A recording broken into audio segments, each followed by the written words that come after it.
Don't let these fools murk you.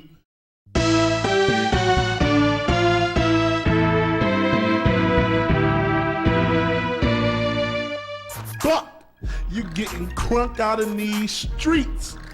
Dog. 187 Ride or Die is a car combat racing game for the Xbox put out by Ubisoft in 2005. And for the most part, it tried to come out and capitalize on the success of Grand Theft Auto San Andreas.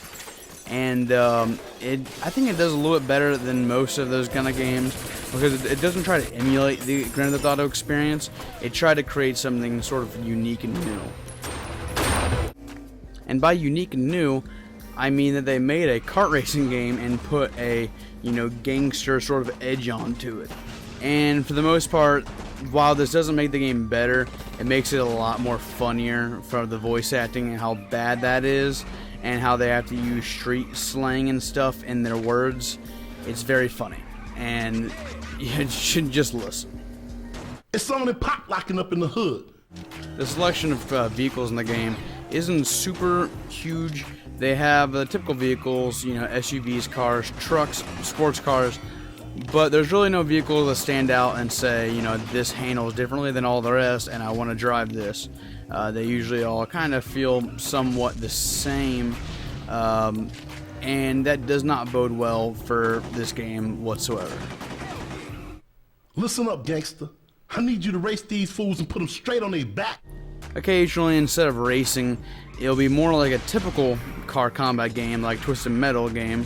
It'll become sort of more of an arena-style game, and it's be a little bit more open arena, and you have to go around and shoot people. This does not do well at all because handling these vehicles in tight spaces, shooting people, does not make sense. It's time to do your thug thizzle, Buck. Sometimes they will open it up a little more and make it not as dark, and they will sort of show you some more scenic kind of views. And I like those better, actually. I think that if they made a game like that, I think it would have been a lot better.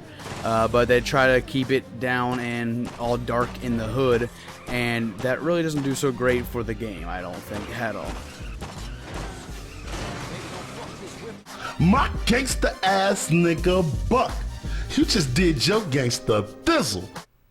My trigger happy gangsta ass rider Buck. The game's story is broken up by a big open world map that you look at and you can pick races.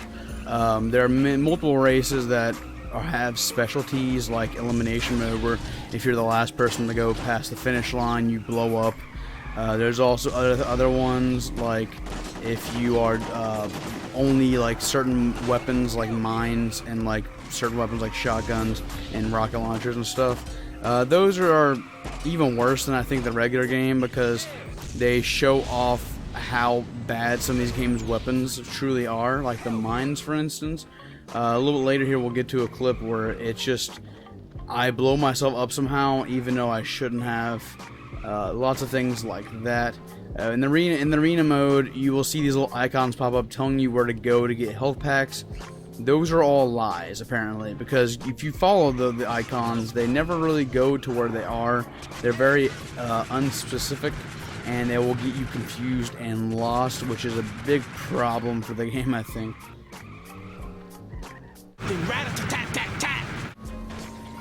So yeah, this is what I'm talking about with the mines. This race is really hectic, and since it's one of the earlier races in the game, it gets really frustrating trying to beat this race while having mines put down on the track everywhere. There's some roads you're going down that you can not even avoid the mines, but they put them down, and yeah, they do this sort of burnout kind of cam where it slows down when someone blows up. But if you blow up an enemy vehicle, it doesn't. Yeah, it cuts to them, but it doesn't control your vehicle for you really good. And a lot of times you'll come back out of that cam and you will be in into a wall and lose your lead just because they didn't decide to control you.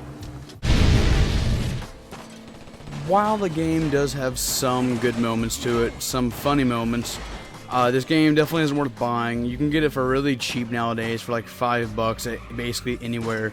If you see it, I probably would say leave it alone unless you really want this game for your collection. It's not worth playing through to the full. It's just not very entertaining. And that's basically all to say. This game's not very good. It's mediocre.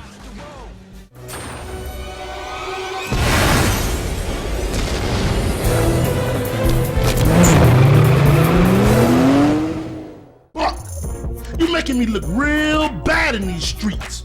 You lost. You can't move on in these streets. No. Try that shit again. You heard? Rat-a-tat-tat-tat. Rat-a-tat-tat-tat.